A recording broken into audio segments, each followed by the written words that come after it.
Good evening and welcome to today's episode of Boqer School of Government. It's my pleasure to welcome each and every one of us and to the 12th episode of Boqer School of Government. My name is Chima Christian and today we are looking at a topic I'm so excited. In fact, I had been waiting to teach this class, to share this with us. This class will open up a lot of pathways for a lot of us, and that those who will encounter this class at an eventual date will also find it useful. I'll be referencing maybe one or two scriptures in the course of our discussion, but then the other times I will just be drawing out scriptural concepts without actually referring to where they are picked up from. But usually those are popular Bible quotations that everyone will know. But then if you're interested in having the exact details of where each text is lifted from, you can send a chat and I'll be happy to send you those references. Alternatively, you can take any of the things, you can put it in Google and then the Bible reference will pop up. So that's the way we operate today. We are looking at ideas, and our argument this evening is that ideas are not enough. Usually embedded in every given society, you usually find it embedded are men and women, human resources, who have the right set of ideas, the right set of executable ideas to take that society to where that society should be, or to take that community to where that community ought to go. In his infinite wisdom, God hardly puts an assemblage of men and women. He hardly brings a cluster of people without putting in them people who know what to do to get them to where they should be going, or to get them to where they are going to. So hardly will you find any society, and by saying this, a lot of people will say, oh, okay, but the modern state constructs you have now were not created by God. And I've had those arguments. People say, oh, Nigeria is an assemblage of the British, and then just like you have in France and you have in many African countries, and those arguments are there. But hardly, whether you call it Nigeria, whether you call it Cameroon, or whether you call it the Benin Empire, Sokoto Caliphate, Biafra, Bight of Biafra, whatever you call those assemblages, or whatever they have metamorphosed into as of today, hardly will you find any people group of that kind of population or cluster, especially when you are dealing with nations or countries, that you won't find God in his magnanimity putting in them the material resources and the human resources they need for their own advancement. So it is God that created human beings, and he created us in our clusters. And so you have a group of these. We can be calling ourselves Nigeria, others can call themselves Cameroon, others can call themselves Sudan, yet others can pull out from Sudan and call themselves South Sudan. But whatever it is called, and whatever Africa will metamorphose into, because as Africa begins to interact, and we've seen this over civilizations, that as nations begin to evolve, you see that sometimes they change in form, they change in size, they change in structure. And so those structural changes are bound to happen, some of them peacefully, others inevitably chaotic. But whatever it is that you find that in every given cluster, hardly will you go into any community, any country, any cluster, any nation, any society, any kingdom, any protectorate, will you not find men and women who God has in his infinite mercies endowed with the ideas, endowed with the wisdom to move that society forward. In some other places, especially as you would find in Africa, you find that God does not even just stop at providing the human resources he has imbued with wisdom. You also find that he also imbues those people with natural resources. And those natural resources can come in the form of amount of rainfall, arable land, the kind of climate. It can also come in mineral petrochemicals, minerals, critical resource minerals, all of those things. So God created every society, and he puts in that society what they need to survive. And there is no society that is totally independent, because God's idea is that we are interdependent on each other. That is why some countries do more in certain areas than the others. And I think economists call it areas of comparative advantage. And that is there on one side. But then you also find that nations can be a little bit self-sufficient to a reasonable degree of survival. Yes, there are things the society or a civilization cannot achieve unless it begins to interact with other civilizations. So for instance, kingdoms must have to trade. So this kingdom may be, good at this particular craft or a set of crafts or a set of skills. And then they can also have things, food production, to have food security. They also have other things to protect themselves. But then in the end, there is a limit to what that society can do as an insular society. It must have to reach out. It must have to trade with others. It must have to engage in international business before it achieves its maximum potential. But within that organization or that country or state or human cluster has in God's design what they need to achieve a stable nations. Despite this endowment of mineral resources, and Nigeria is endowed. Despite the huge endowment of human resources, and Nigeria is endowed, you also find that despite all these abundances, despite all these potentials, you find that people still live in lack. And you ask yourself, is it that there are no people in this country who have the right ideas? Is it that there are no people in this country who have the right leadership credentials? Is it that there are no visionaries in this country? Is it that there are no people who have the requisite skills and competencies to drive the nation forward? And in many of those cases, the answer is yes, they are, and they are there in abundance. And many times, is it that these people do not communicate their ideas? In some of the cases, we found that they communicate their ideas because usually some of them are usually good communicators. Usually some of them are usually good writers. Usually some of them are usually good orators. Usually some of them are usually good administrators and managers of human resources. And so you see also that not only are they there, not only do they have the ideas, but they also communicate their ideas to others. But many a times, we find that the people with these kind of credentials don't end up in government. People with these kind of ideas don't end up in positions of responsibility where they can execute their ideas. So for instance, you could see, and those who are close to me know how much I respect them for what they have achieved. But I tend to think that they have lost the battle and they lost the fight of their generation. So there is this particular person, he's a Nigerian influencer. He's always writing and commenting about Nigeria's judiciary on Twitter. Every week you will see, week in, week out, he's writing articles, but he's in the faraway country teaching at a foreign university. And then from there, he's throwing articles at Nigeria. And these are the kind of brains and materials that should populate Nigeria's Supreme Court. But because they couldn't please themselves there, the next best thing to do is to be writing and talking about it instead of doing it. And so you also find that a country like Nigeria that has people like P2B will end up having a Tinubu as the president. You also find that in many of our states, you find very articulate people, very knowledgeable people who should be running our states, but you now find drug lords, touts, who are calling the shots. You also find in our education ministries, people who are competent, who can manage it. But oftentimes you see that it's people who are laissez-faire that manage all of these things. And in that case, when you have incompetent people or when you have different, let's use a more politically correct term, when you have differently competent people, so they are competent in some other things. Perhaps they could be competent in drug business. They can be competent in thievery, if there is something like that. You must also have the technical competencies to be able to manage these issues. So you have an idea, this is where Nigeria should go.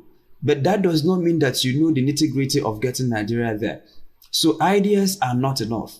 So ideas, but oftentimes you also find that those who have the ideas, in some of the cases, have the technical competencies to drive to those ideas. So one, in any given society, not everybody has ideas. Or if everybody have ideas, not everybody have the kind of ideas of using societal resources, both human and natural, to achieve the societal objective. And oftentimes you will see that these people we say that they have the right set of ideas often also have the right set of technical competencies, because ideas are not enough. So when you have an idea of how the society should look like, what the problems are and what the possible solutions are, you must also have the technical competencies. Now, number two, so we have narrowed down that in a population, not everybody have ideas. That is a given. And then within the people who have ideas, not a lot of them have developed themselves to the place where they now have the competencies, especially the technical competencies, to bring down those ideas into utterly executable projects, programs, and policies of government.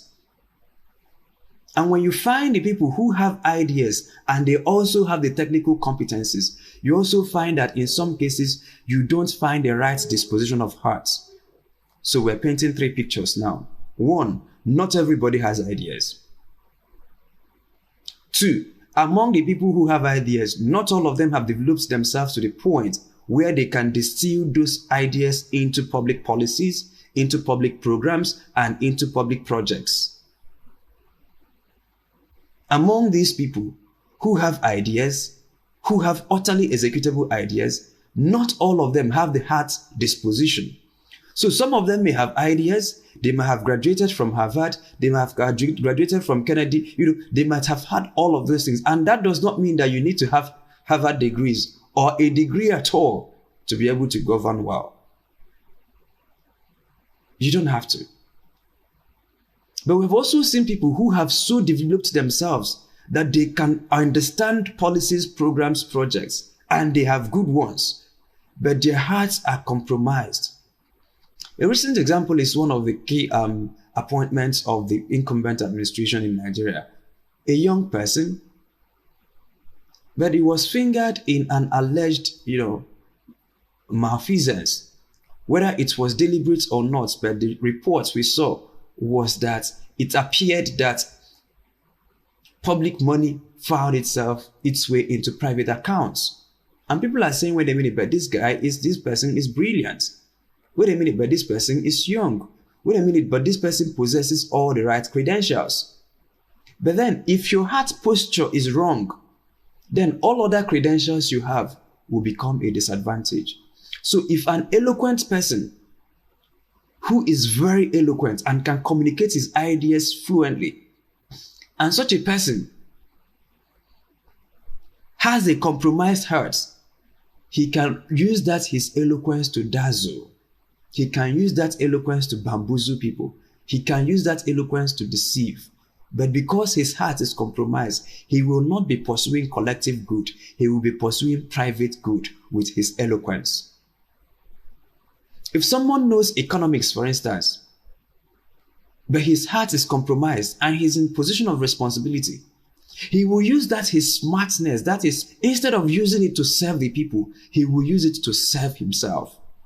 Someone is knowledgeable about any particular area of governance or any particular area of life, and they find themselves in positions of responsibility, but their heart is not towards it. They are not doing it for the right reasons. They are doing it maybe for ego, they are doing it for relevance, they are doing it for clout, they are doing it for the money, they are doing it for all other reasons. Once that heart is compromised, every other skill you have is a disadvantage. And we have dealt with this a bit in the heart of public servants. That no matter what other credentials you have, if your heart posture is not right, those things, those credentials, those your ability to understand public policies. In fact, if a daft is in government, the only thing he will know is straight away stealing. And we have seen people, for instance, former governors, who you don't even need to investigate much before you see their malfeasance. There is a straight line between them drawing money straight from the government coffers into their private businesses. These people are dafts. They just steal like dafts. They don't have the mental faculty. But there are others who are so gifted that when they steal, they will steal in such a way that's when stealing has gone to Harvard. So they will award private contracts. And for instance, they can procure vehicles. And then they will pay the procurement guy, the supplier of the vehicles. And the supplier of vehicles will now go to China or Germany to buy parts or to buy those vehicles. And the person has legitimately moved his money to Germany. And then this money goes to Germany and then finds its way back to Panama. And then the money in Panama now finds its way to Swiss accounts. And those money in Swiss accounts find its way into safe havens, where it is now tied back to this governor who awarded the contract in the first place. So you see that this guy is sophisticated. This guy understands international financing network. This guy understands international business. This guy understands international banking. But that is understanding of international banking. Instead of using it to serve the people, he will now use it to steal from the people. So not everybody have ideas. Not all those who have ideas have developed it enough to the point where they can distill those ideas. And not everybody who have distilled those ideas have their hearts in the right place. Have you seen how we are now distilling? That from the big population, we now have a tiny subset of the population with governance ideas. Tiny subset of the population, because not every talking head you see on the TV knows what to do.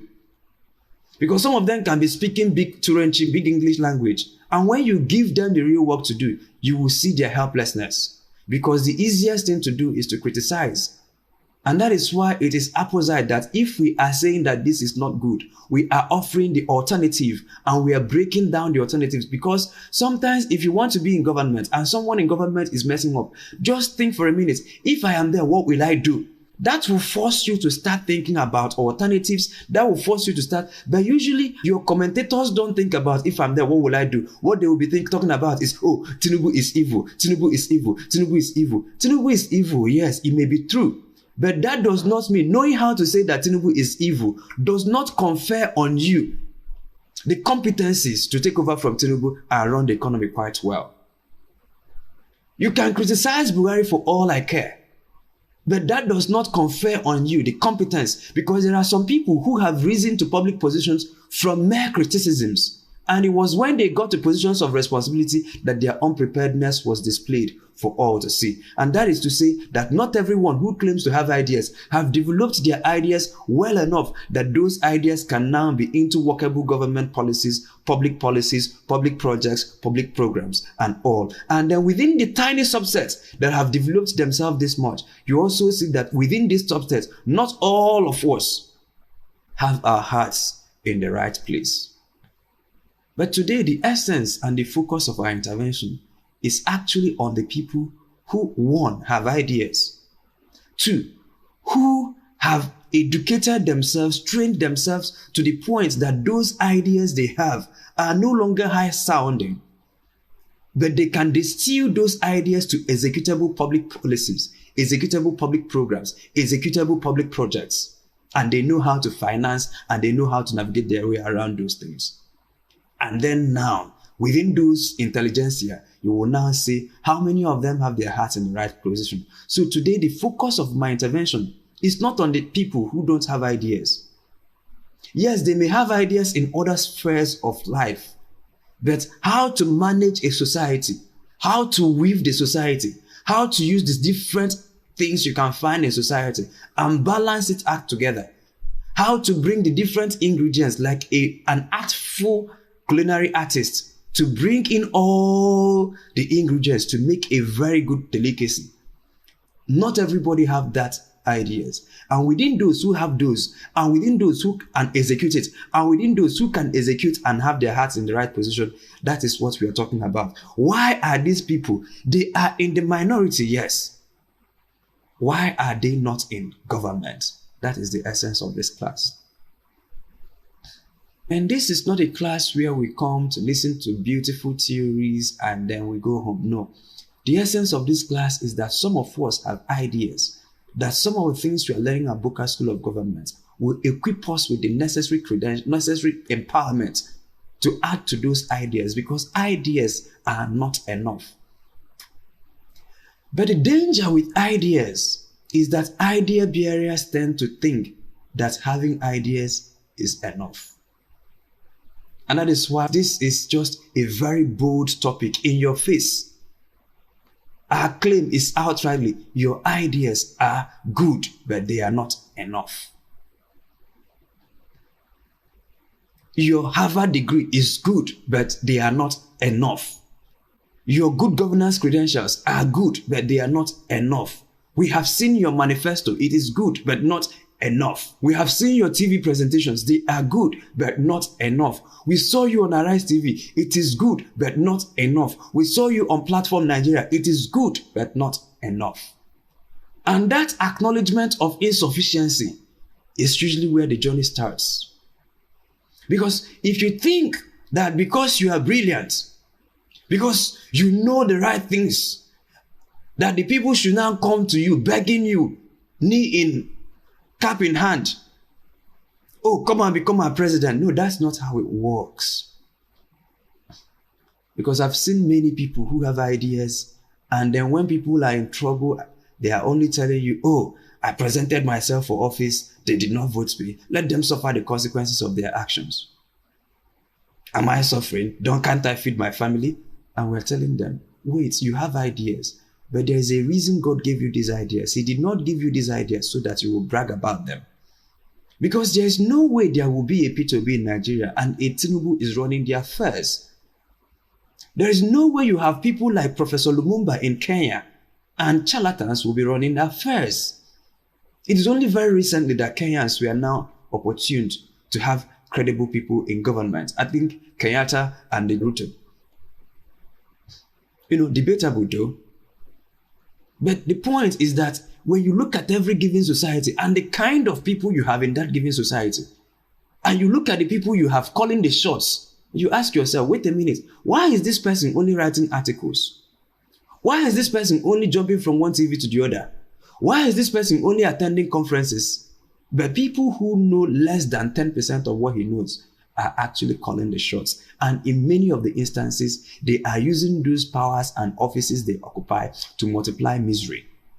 If you have ideas, the first thing you must recognize is that you are insufficient like every other person. The same way someone without ideas is insufficient, that is the same way someone with ideas is insufficient. But many times, idea bearers tend to think that others need them and they don't need others. So when they are running for office, they are actually doing you a favor. So you tell them, build your political platform. No, they are not building their political platform. They know too much. It is illiterates that should build their political platforms. Build allies and networks. No, they will not do that. Why should they waste their time building allies and networks with all these things they know? No, they should just wake up and become the president already. And that kind of attitude, many times it is unspoken. But if you look at the way they manage their affairs, you will see that there is a common thread that tends to tell them that they are sufficient. And while a lot of us may present ourselves as humble on the surface, that inability to develop networks, that inability to do the hard work is actually a telling judgment on our humility. And so you will see, for instance, someone like a Tinubu, not that we are praising him, but he will start from 1993 to plot his way to Nigeria's presidency. And you will see it in the way he runs, in the way he organizes, in the way he reaches out, in the way he reaches, in the way he does his thing. You may not like it, but that is a man who knows that on his own he is insufficient. And many a times, these people without ideas know that they are insufficient. They acknowledge their weaknesses and they start on time to use their monies or to use human connections or to use philanthropy or to use false humility or to use whatever it is to show up their insufficiency. So they start early to plan. But you know what? People who have ideas, why would they start from 1993 to plan to become the president of Nigeria in 2023? They are so intelligent. They can wake up in 2022 and announce that they are running. With all this, my brilliance, why should I spend 20 years planning to become Nigeria's president? It's actually for the low lives. It's actually for the charlatans. It's actually for, the talakawas, the have-nots. Because haves and have-nots is not just with money. Haves and have-nots also have to do with ideas. Because when you look at the way they laugh at the people who don't have ideas, the way they mock at them. And so the person with ideas may have to come down to realize, and if we can get them to acknowledge this insufficiency, that is a starting point. And usually this is why many first-class degree holders, the few that amounts to something, the very few, in fact, chances are higher that a 2-2 degree holder is achieving success much more than the first class. They know how the world should work. Every other person, and this also to achieve a stable economy. When it comes to societal cohesion, nothing beats teamwork. But these idea bearers, for some reason, teamwork is not in the best. They are lone rangers. There are some democracies that may have so advanced that an outlier can come in and disrupt the system. For instance, in France, you had Emmanuel Macron, right? I think he's the president of France. In Canada, you also had Justin Trudeau, who did not necessarily put in all the efforts. And there are some countries that have advanced that all you need to capture their presidency is between 10 to 15 years of work. So those democracies are there, especially in Europe, especially in some of those places. There are places in Europe that if you put in 10 to 15 years of work, you have a good shot at the presidency. But for many African countries and developing countries, the learning curve is so steep that it takes an average of, look at all the Nigerian presidents between 90, apart from 1960s, those who got independence and got it on a platter, and apart from those military guys who got it on a queue, look at everyone else and look at the amount of time it took them to prepare. How then do you think that because you have ideas, something that took others 30 years to prepare, you can just wake up and do it in 2 months? If you can get people with ideas to acknowledge their insufficiency, a lot of the problems will be solved. That is not enough. We are taking it bit by bit. So number one, ideas are not enough. Idea bearers must acknowledge their insufficiency. Not coming on TV to say, I am insufficient, I'm a humble person, I don't know it all. No. People can be saying, I don't know it all. But all their actions suggest that they do know it all. All their actions suggest that the rules don't apply to them. And usually, they are idea bearers sometimes tend to be, is it megalomaniacs or something? What do you call those people that tend to believe that laws don't apply to them? They tend to believe that, oh no, laws don't, these are for the low lives. It doesn't apply to me. Why should it apply to me? It shouldn't. It shouldn't. It shouldn't. Why do I have to have, for instance, polling unit agents?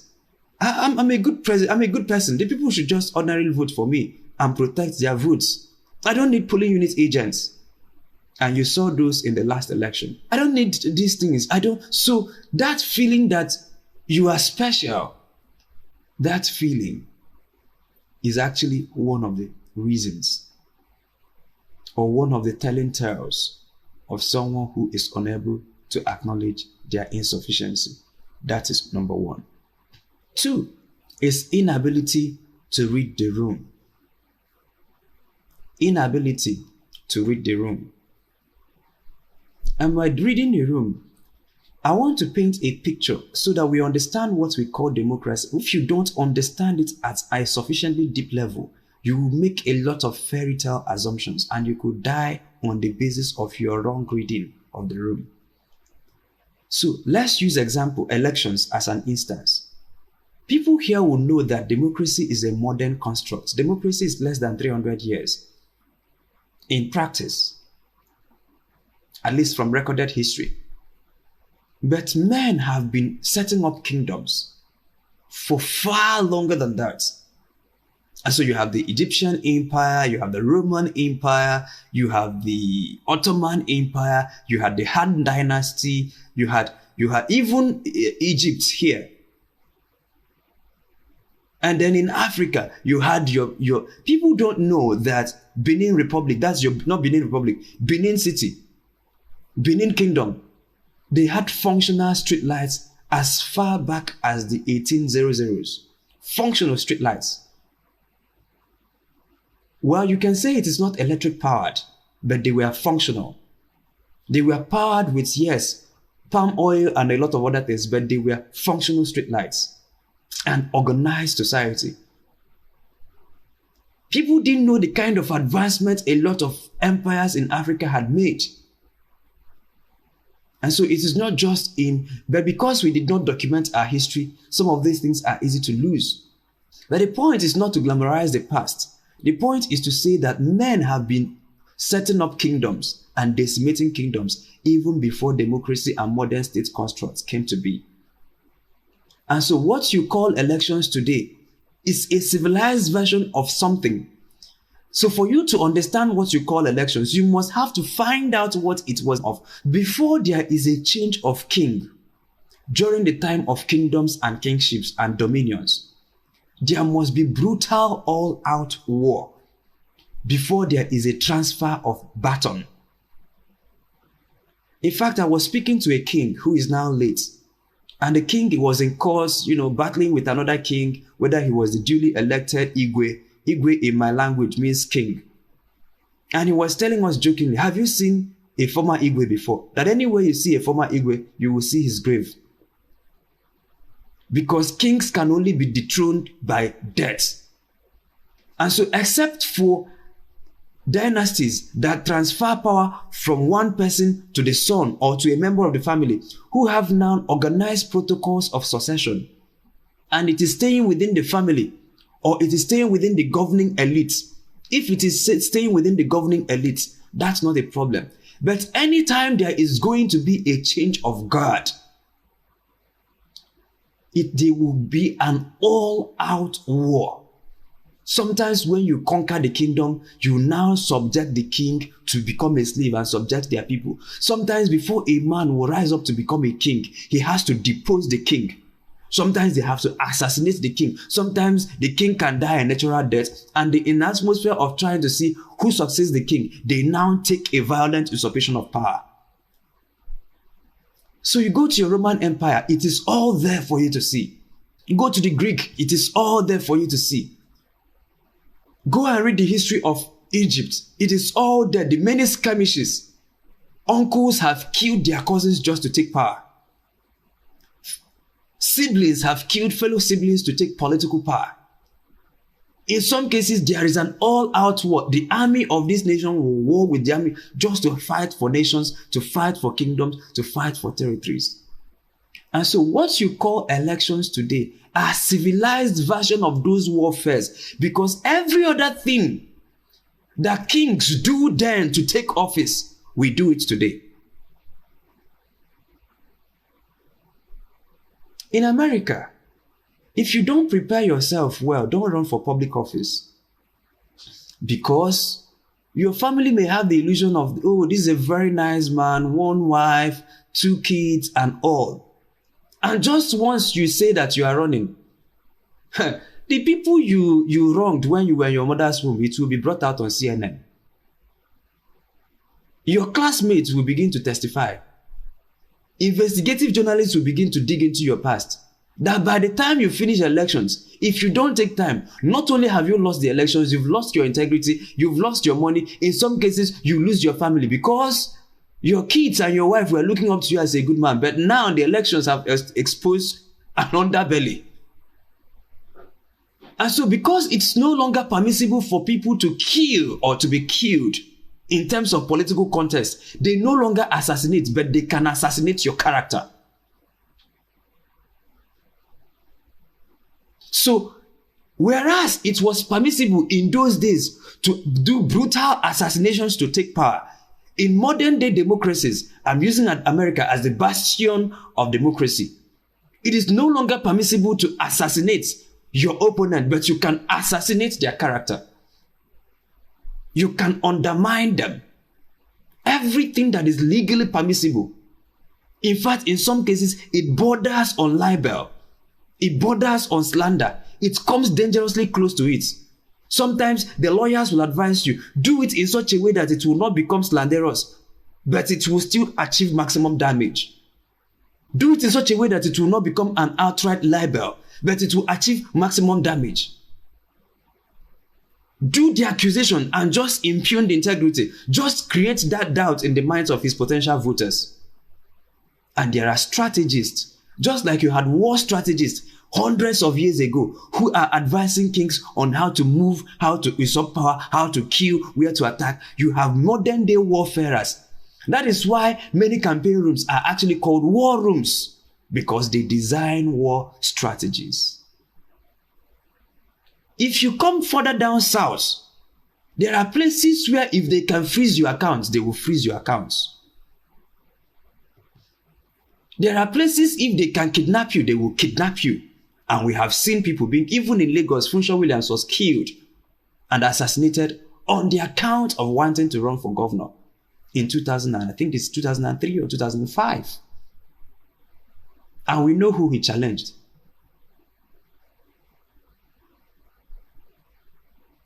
If you are in a place where you can be killed, you will be killed, literally killed. If you are in a place where they cannot harm you physically, they can go spiritual on you. People have actually been promoted in offices in Nigeria, and the next day they had one funny sickness and died. That is why your politicians go, there is no manner of place they don't go for spiritual fortification. And we will come to that. If they cannot kidnap, they cannot kill, they will try to assassinate your character. But that is even for civilized societies. When they have finished all of those things and it doesn't work, they can actually snatch ballot boxes. They can shut down the beavers. They can rig it. If it is possible to rig they will rig it. They will snatch it. It is warfare of monumental proportions. Yes, we have made advancements. We are no longer killing people, slaughtering each other with knives because we are running for elections. But wait a minute. All your politicians, they still carry those daggers. They can choke it on your finances, they can choke it on your integrity, or they can actually choke it on your votes. If they don't succeed in the field, they can go to Supreme Court. It's not different from what you had before. So you need to know where we are coming from and where we are. And you need to appropriately read the room to understand what you are into. Because there are many people who have made assumptions. Oh, because I'm a nice man, the world will treat me nicely. Sorry, it doesn't work that way. Oh, I'm a very brilliant man. I'm a man of peace. And you just paste a few posters, grant a few Arise TV interviews, wave your hand at a few campaign rallies, and then you become the president of Nigeria. And the hyenas and the jackals will now go home in peace. That's fairy tale assumption. And a lot of people with ideas tend to have fairy tale assumptions. Fairy tale assumptions of democracy. Inability to read the room. And so the few that will challenge themselves to come out will not give it all it takes, because they don't see it as warfare. Whereas their opponents see it as warfare, they don't see it as warfare. And there is something a friend, an associate says that has so made impact in my life. He's a pastor. And a young pastor. I think he's in his 30s, but he's doing so well. Works so hard. And when you see him, you will see that this one is just good at what he does. And I don't know what impressions you have of Nigerian pastors, but this is one of the best of them. I can actually endorse him any time of the day. And he says, if people who work for money work this hard, how much more those of us who work for souls? So people work for money. Why they spend time in Lagos traffic week in, week out is to make money. They can actually leave their houses by 4 a.m., come back by 11 p.m. every day. And why they are doing that is to make money, minimum wage. And those of us who are working for souls feel that we should not put in as much work. No, the cost, in fact, the reward for their labor is money. The reward for our labor is human souls. Therefore, we ought to work harder. That is the same way in politics. The people who are fighting, stealing, cheating, bribing their way to get power, you would think that they are doing it for public good. No, they are doing it so that they will get money. But those of us who have ideas, who our hearts are in the right place, are doing it because we see that people are dying and we want to protect them. We see that people are going to bed hungry and we want to feed them. We see that this is not the best the society can be and we want to help them. So our motivation is actually purer, and the end result of our actions is actually stronger than the person who is doing it for mere money. But you also see that people who are doing it for mere money tend to work harder than those of us who are doing it for impact. There is no cost they will not spare to achieve public office just to steal money. There is no cost, there is no stone they will leave unturned to achieve public office just to answer the president. No cost, none, not one. They would leave every stone, not one stone will be left unturned in their quest to achieve power, just to make money or for the fun of power. But there are those of us who want to use power for public good. We see the killings in the Middle Belt and we want to take power so that it will stop. We see the armageries and we want to take power so that it will stop. We see the kidnappings, the banditry going on, and we want to take power so that it will stop. We see a lot of our compatriots. I tell you, I interface with a lot of Nigerians in the diaspora, and there are two key people I've seen. One are people who went there and they achieved success. And once they achieve success, they will begin to grow homesick, but they cannot come because the environment is not conducive. The healthcare system is not conducive. The business climate is not conducive. They can't even train their kids here. And so whereas their heart is here at home, the system cannot contain them. So they are stuck in a foreign man's land, and they sometimes die and are buried in a foreign man's land. There are others who also did not achieve success, but they find that the shame of coming back here with polythene bag, metaphorically, will not allow them. So there are a lot of our people who are trapped in foreign land, not because they want to be there, but because the circumstances back home do not permit. So we see these things and we want to bring back our brothers home. It's actually a purer motivation than someone who just wants to answer Mr. President. It's actually a purer motivation than someone who has 10 billion, but now wants to use the office of the president to make it 100 billion. But we see that those who do it for mere money fight harder than those of us who do it for souls. Inability to read the room. Inability to see the warfare dimension of politics.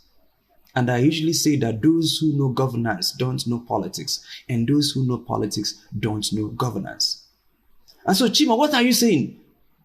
Should we start snatching ballot boxes? No, but you should also know that snatching ballot boxes is part of the equation. So if you are not prepared to snatch, you must be prepared that your own ballot boxes will not be snatched from you. So we're not advocating that you should go and snatch, but you should be prepared to stop the enemy in his tracks.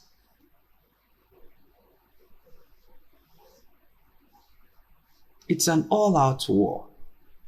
The people you are dealing with are hyenas and jackals. They are Goliaths. One fling of their knife, your head is gone.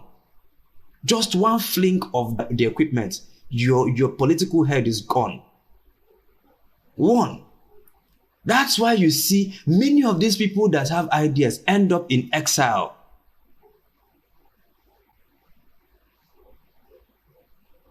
And exile is not bad. By the way, Jesus Christ also went on exile.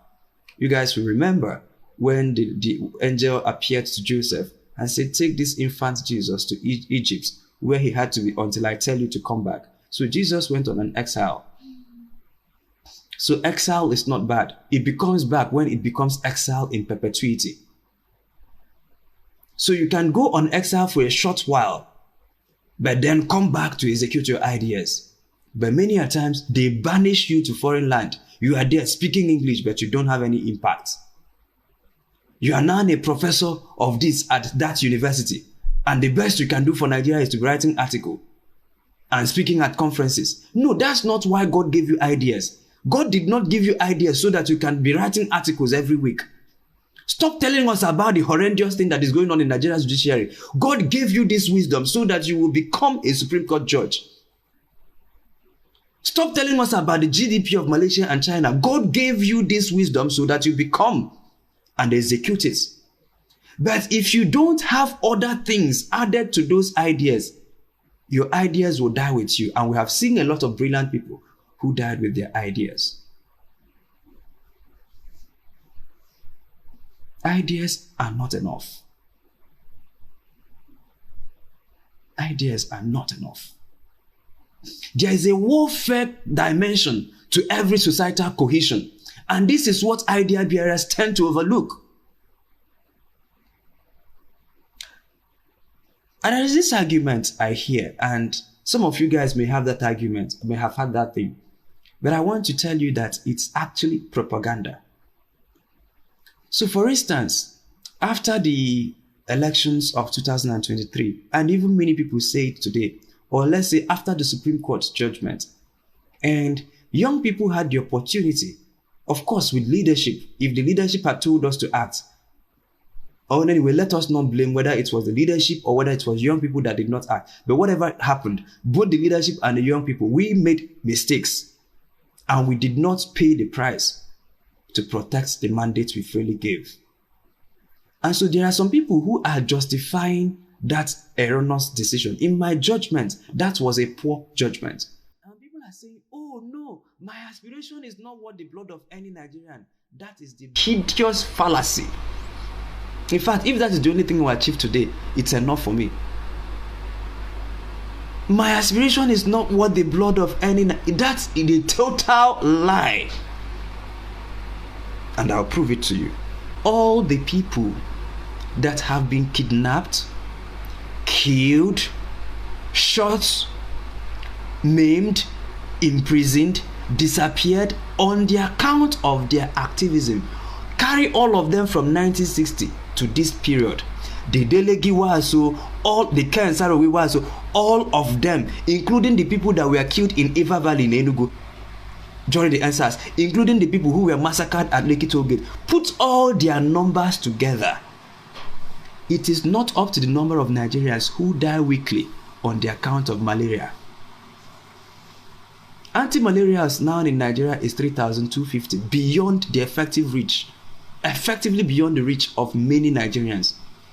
Usually Nigerians, we don't go to hospitals. You know this. Everybody is a medical doctor in Nigeria because of the way the system works. So once you begin to have symptoms, you already know what it is. You go to the pharmacy, you go to the chemist, you go to the patent medicine drug dealer and tell them, doc, just mix the drugs for me. And everybody here, apart from a few, have prescribed drugs for themselves in the last 1 year. We do that. And so before now, there are families, once they are sick, 200 naira, 300 naira, 500 naira, can sort themselves out. I tell you today, I travel around. We know people who are dying. They know it is malaria, but they don't have anti-malarials. And people are dying weekly on the account of malaria. Yet the person who should have taken public, stop people from dying from malaria, is saying my aspiration is not the blood of innocent Nigerians. Okay, there was this thing that trended, is it 1 or 2 months ago, where they were talking about the number of young Nigerians in prison. Nigerians who wanted to emigrate to a foreign country, and they found out that immigrating from a neighboring African country is cheaper and faster and better than immigrating from Nigeria. And that became a migration route. And what did the governments of the people they were immigrating to do? They started clamping them down. There's an arrangement between Italy and Libya to stop migrants from crossing. So some of these countries pay Libya to detain prisoners. Many of those prisoners are Nigerians. Some of the foreign countries where your people run to, They are now in partnerships with those transit countries to detain those people at transit countries, and they are paying the cost of detention. So effectively, instead of allowing them to emigrate to their countries, they now come to those transit countries and detain. So a lot of Nigerians are being detained in prisons in many African countries. Some of them have actually been killed on the account of wanting to run away. And there is someone who can seize power and make sure that that thing that is pursuing us to run away, that we do away with it. But because we say, oh no, 100 people will die. And I tell you for free now, between the time this man ascended office and now, how many people have been kidnapped? How many people have been killed? How many people have been terrorized? How many people are just slumping and dying on the account of preventable illnesses? I don't want to talk about what is going on in the core north. People just slump and die. Malnutrition. Go to Katsina and hear the stories. And so I am telling you that all the people oppressive governments have killed between 1960 and now, it's not in any way near the number of people that have been killed in the hands of bad governance in any given week in Nigeria. Even in this 21st century, trucks still fall off Ojuelegba Bridge, trucks still fall off Lagos Bridge and kill citizens. If you calculate the number of citizens who have died on the account of trucks falling out of Lagos, it is much more than the number of people that were killed in the Lekki Toll Gate massacre. But you see, people tend to think, oh, dying by the hands of bullets is actually better that a truck falls on me than a government bullet killing me. It's actually better that I am kidnapped, at least I know that they are terrorists, than coming out to protest. It's actually better. I can tell you for free, many young Nigerians are now committing suicide, and you will see a spike in suicide. Let's go between May and June this year, you will see a spike in suicide. And in any given year, people who commit suicide, yeah, there are things that lead to depression, but a lot of times Nigerians are very resilient. That many a times the suicide you see in Nigeria is different from the suicide you see in the West. Suicide you see in the West can come from meaningless, their life having no meaning. Suicide in Nigeria can also come from that, but majority of them come from stress, pressure. That can be. The last lady that committed suicide, the note she left in a bank was this pressure to meet up with the demands of her workplace. And she could have quitted, but quitting to what? Quitting to joblessness and possibly has dependents.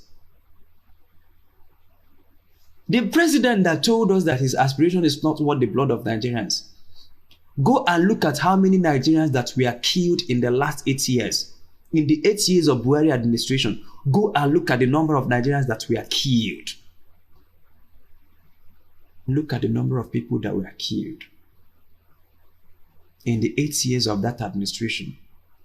And look at possibly the number of people who may have died if we said no. The wishes of the people must be respected. Look at the number of people in Nigeria who are now going to bed on an empty stomach. Look at the number of Nigerians who are sleeping in IDP camps. And when we say IDP camps, it is not a proper IDP camp set up and managed by the government or by NGOs. It is actually classrooms. Classrooms. Imagine any public primary school or a public secondary school. When you hear that communities have been sacked, they move into classrooms and they sleep on bare floor with wrapper and cartons. In fact, carton is an expensive commodity. They sleep with wrapper and cartons on the bare floor without access to health, whatever, nothing. And in the morning, they had to vacate because school children will come there to use the classes in the morning. And so they have to vacate the classrooms and maybe stay in the field, stay in the farm, stay under the tree, waiting for the school children to finish their schooling so that they can come back to sleep. This is what you call IDP camps. And a lot of Nigerians are in IDP camps. In Cameroon alone, you have 126,000 Nigerians who sought refugee, who are in a United Nations managed refugee camp or camps scattered across Cameroon. We don't have the numbers in Niger. We don't have the numbers in Chad. We don't have the numbers. But even IDPs now, the numbers of IDPs in Nigeria is not clearly known. But you know what? My aspiration is not worth the blood of any Nigerian. And then you now give a terrorist public office to use the public office to terrorize and kill. No, we have to resist him, whatever the cost is. We have to pay the price to resist him. And when we have resisted them and take the public office, we can now go back to those families of people who died in the struggle. How can we take care of them? How can we immortalize them? How can we take care of their dependents? Who are their parents? Who are the people they left behind? If Nigerians protested in 2023 and say that 300 of us died, or 500, and after that we achieved the ultimate purpose, if a good person is in government, we can find those 100 people, we can immortalize them, we can give them a befitting burial, and there is no replacement for life, but at least their lives would have been worth it. Today, Nigerians are being buried in shallow graves in Mango. Today, Nigerians are now committing suicides. Today, all the many manifestations of bad governance are there on the surface. There are some deaths that are needless. Pray to God that you don't have accidents in Nigeria, because the emergency care services are not just there. Pray tell the number of women who die giving birth to children just because medical supplies are not there. Pray tell how many number of Nigerians die from manageable healthcare issues because our healthcare systems are not working. And I'm telling you that the effect of bad governance is biting. It bites harder than that quote unquote, I don't want anybody to suffer undue harm. It's better that I don't become the president. Let the other person take. Let him take instead of killing people.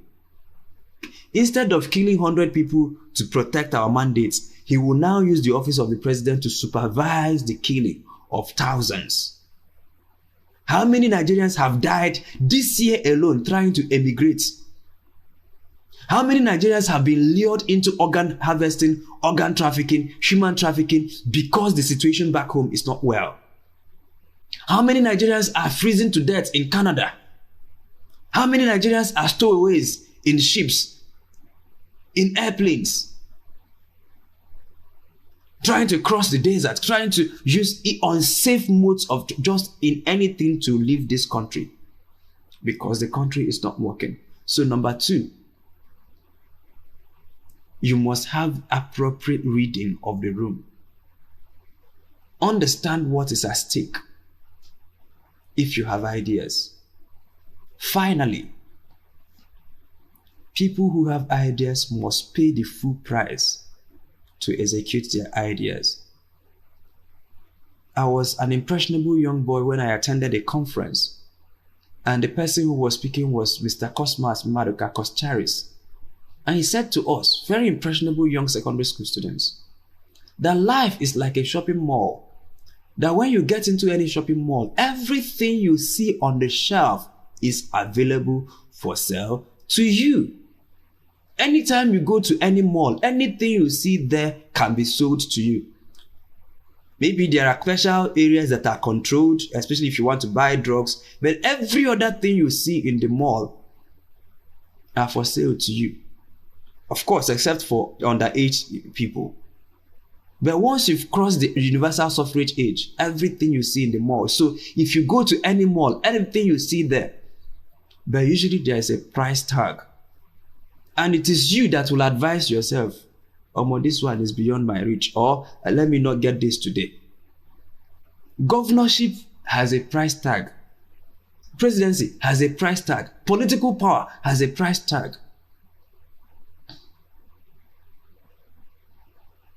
But we oftentimes find that people who have ideas are unwilling to pay the price to see their ideas come to pass.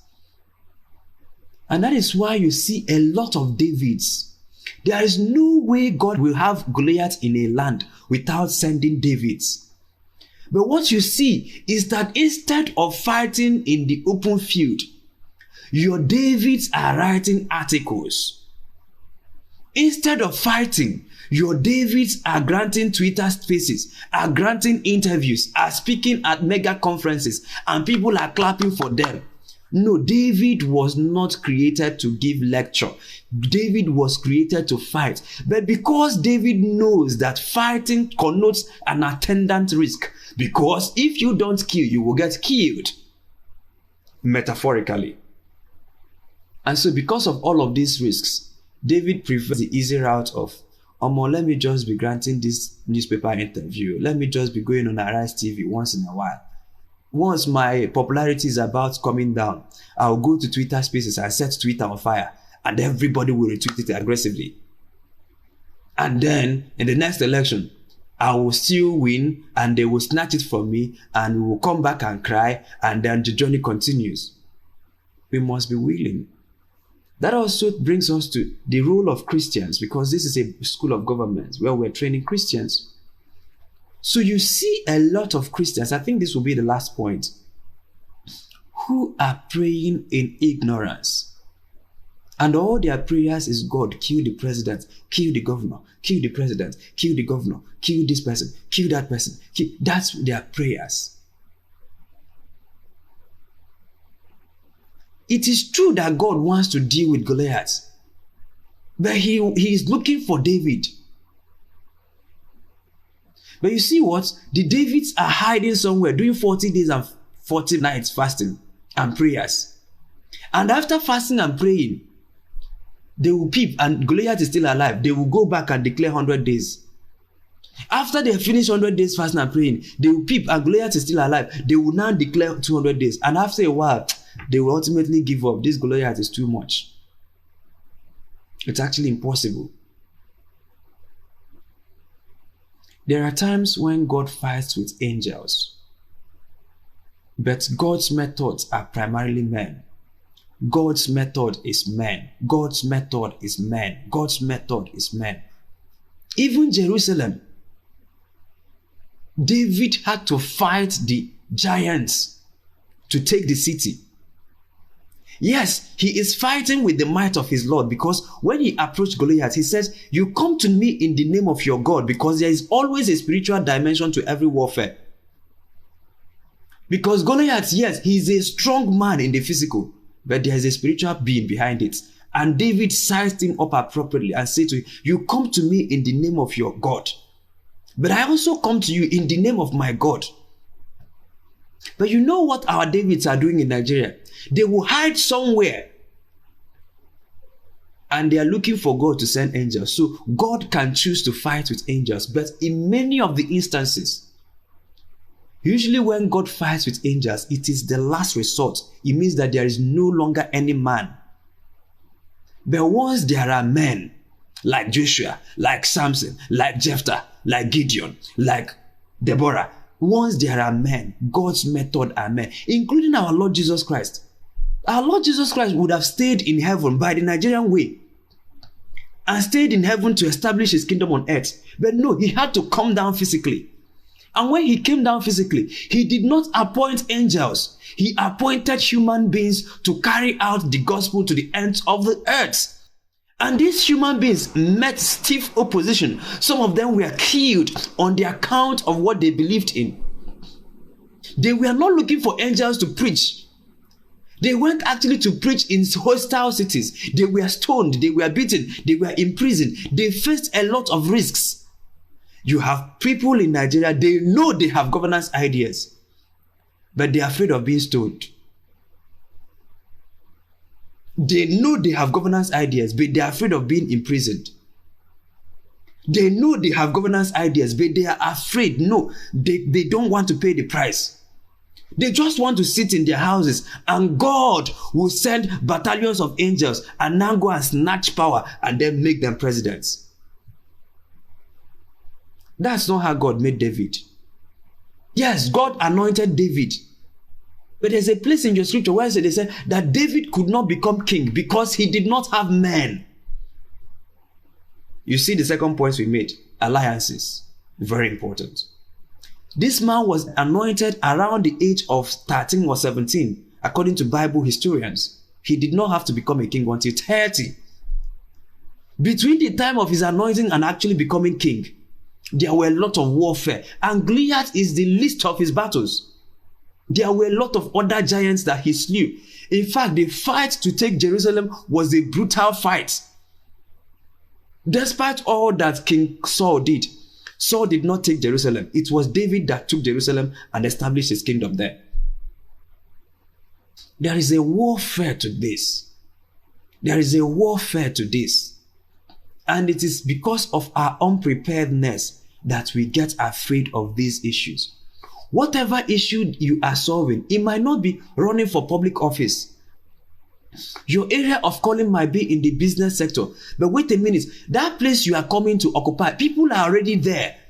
And they will not say, oh no, well, Haruna is a good person, he's coming, so let us quietly move away. No, Haruna has to contend.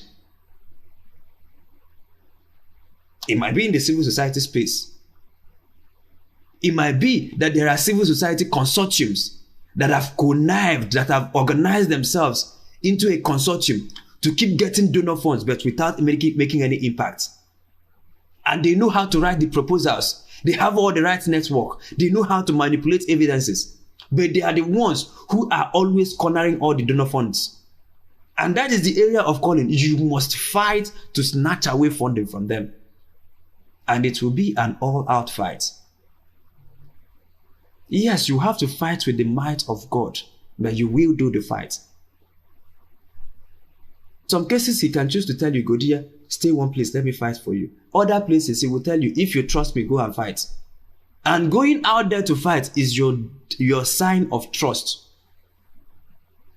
If you say that you have faith in me, David, go and confront Goliath.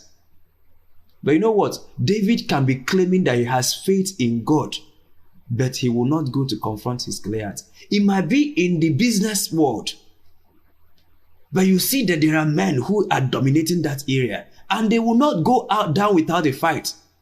It might be in the civil service. It might be whatever. There are diverse areas of callings. And regardless of what area it is, you must see the giants, you must see the Jebusites, you must see the Anakims, you must see the Perizzites, you must see the giants. And some of these giants, the Lord will slay them for you. Other ones, he will empower you to slay them. And that is the essence of preparation. That people who have ideas must subject themselves to series of preparation. Yes, you now have ideas, praise God. But you have to prepare to contend. You have to be trained. Your hands have to be trained. Your fingers have to be trained for battle. You need to know how to kill the lion. You need to know how to kill the bear. And it is not when you kill lion, you now go and paste posters, Lion Slayer Nigeria Limited. No, because sometimes you can kill the lion and the Lord can tell you, don't publish it. You can kill the bear and the Lord can tell you, don't publish it. And then he can now choose to bring out Goliath. You will not even be the one that will publish, the deed will publish itself. But your hands have to be trained for war. And so those of us who have received governance ideas, who know all the right things, who when you look at the TV, you know what the ministers should be doing, that you know what they should be doing is a sign that you are actually called in that regard. Not the only sign, but one of the signs. Because there are people who genuinely don't know. And we don't blame them because maybe they don't know. But if you know to the intricate details of what should be done to solve a particular problem, that is one of the signs that you are called to solve a problem. And in many of the cases, the Lord can of course choose to call you to pray about it.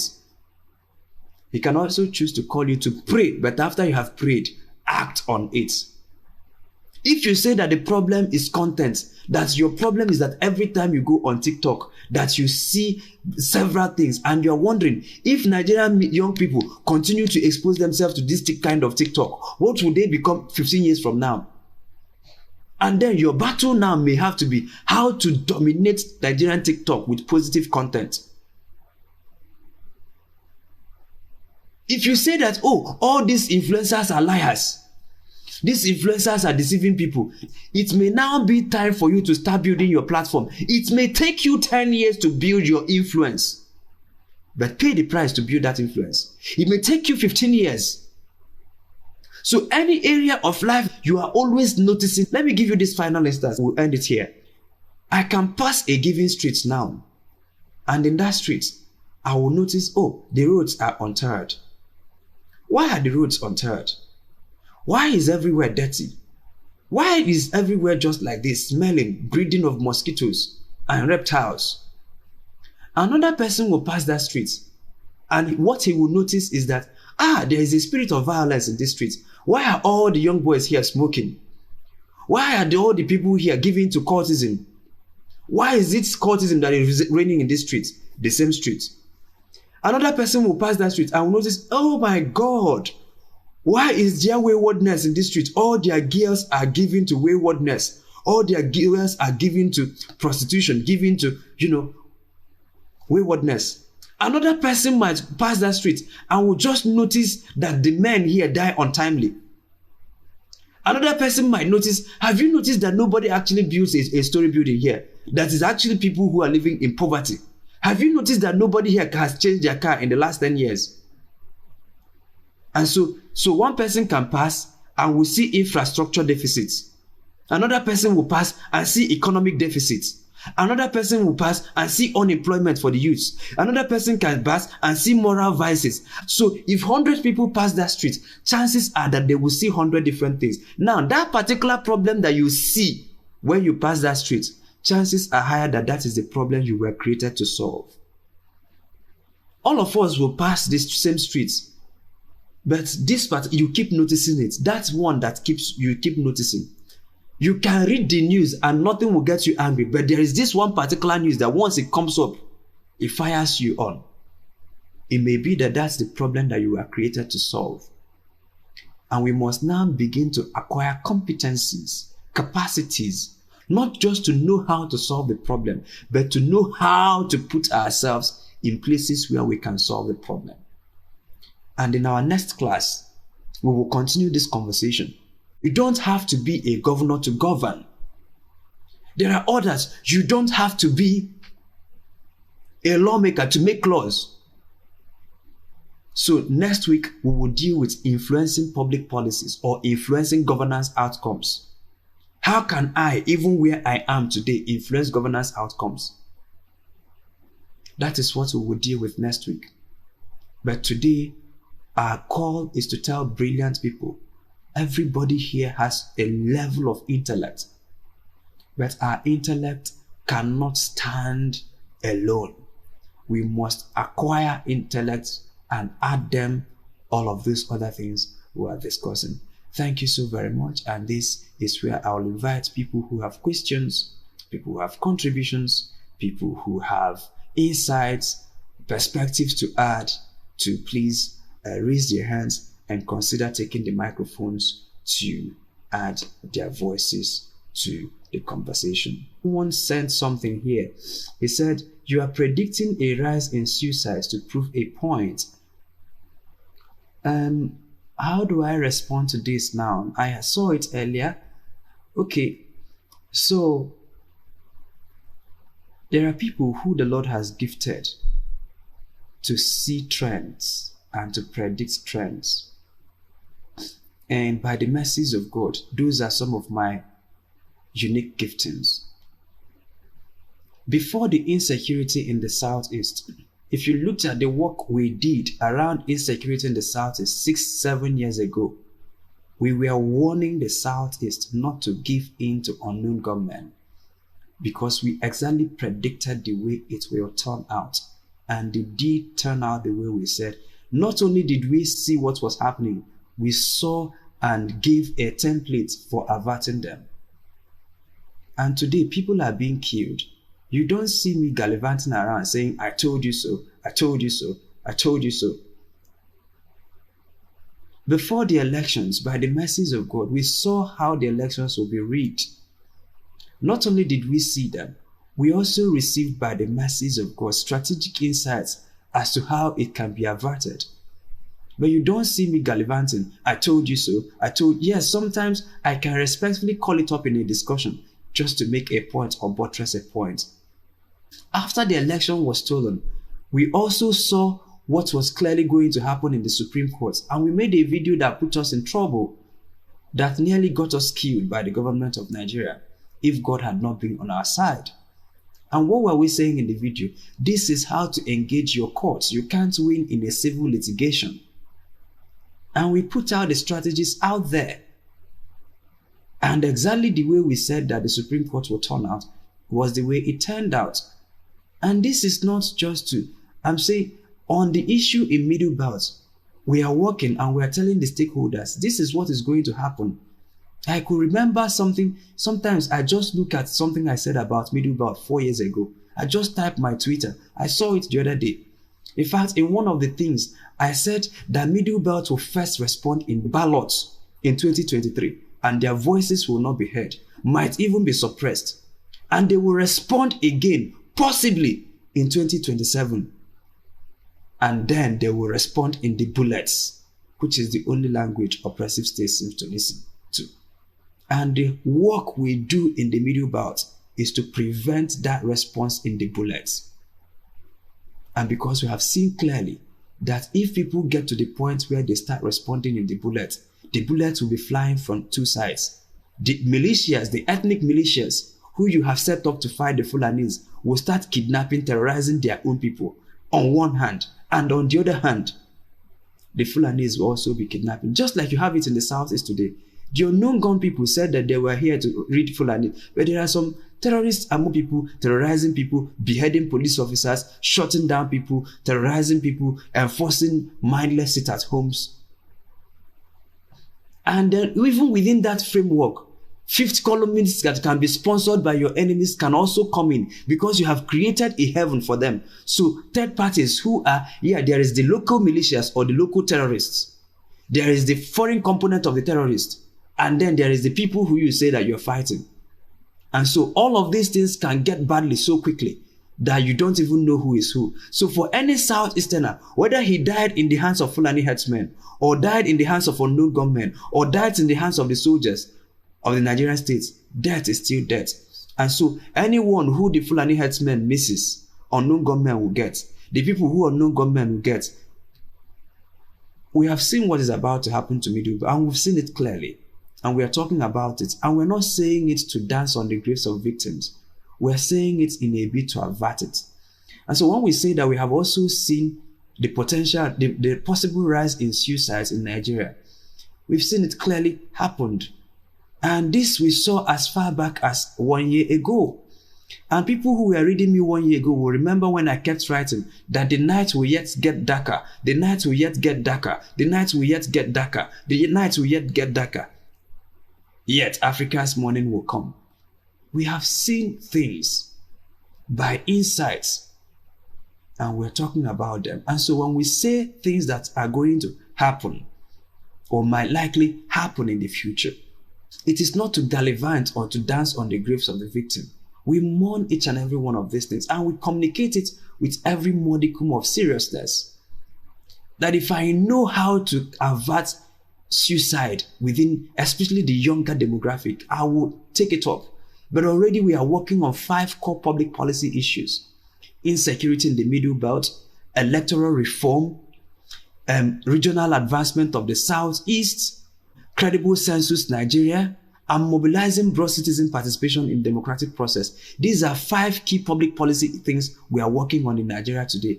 And within these 5 key issues, we have broken them down to actionable things we are doing and key goals we want to achieve, key public policy goals we want to achieve. So it's taking a lot.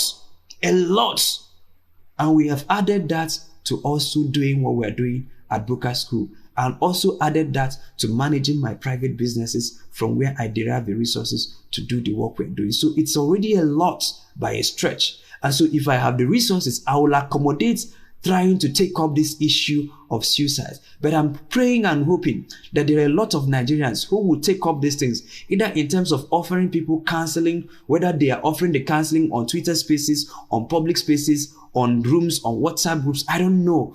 But people should take it. We have seen what is about to happen. Without intervention, let's end it here. The night is already dark, and it can get a little worse, but it will eventually get better. So what I'm saying is not to dance on the graves of victims. The person who asked that question, I made that point demonstrate that people can decide to take their lives, but they will not decide to participate in demanding that those issues that brought them to the point where suicide now looks like an option should not have been. If Peter Obi is the president today, believe me, the people who are contemplating suicide now will not be contemplating. Not that everything will be all right, but at least the president will be inspiring hope. The president will be inspiring hope. But what you see here is hopelessness. And when you have hopelessness, and so how did we even arrive at this? When you have hopelessness in the land, and hopelessness is mixed with economic situations that you can't see how you can get out of it. There is no logical end to it. And once people cannot see a logical end to their situation, and they give in to hopelessness, what is the next best thing they do? What is the next best thing they do? Except if people take up counseling. That's also what we are doing here, offering people hope. Don't give up. It is only for a period of time. By the way, there is no guarantee that this president must finish his tenure. Nigerians can wake up any day to take back their country. Nigerians can wake up any day. And so we're telling people, we survived Buhari, we can survive this man. And that's what we are giving people, hope. You can still take back your country. The young people who have given up hope, who have said they will never vote again in life, the many of them who have come across me, I've been able to convince some of them to believe that they can still make an impact. That's hope. When people believe that they can still make an impact, they can still change their situation. It might not be today. And this is not false hope of it will be well. No, this is hope based on empirical facts that if we keep engaging the system, we will make a dent. If not now, but giving people that resilience, that's what we are giving. So when we call up these issues, we're not calling up those issues to mock or to prove a point. We're calling up those issues to support a point or a claim that has been made. And I think that this is where we'll come to the end of the class. Thank you, each and every one of us. I'm looking forward to having much more interactions with us in the future by the mercies of God. Enjoy your night.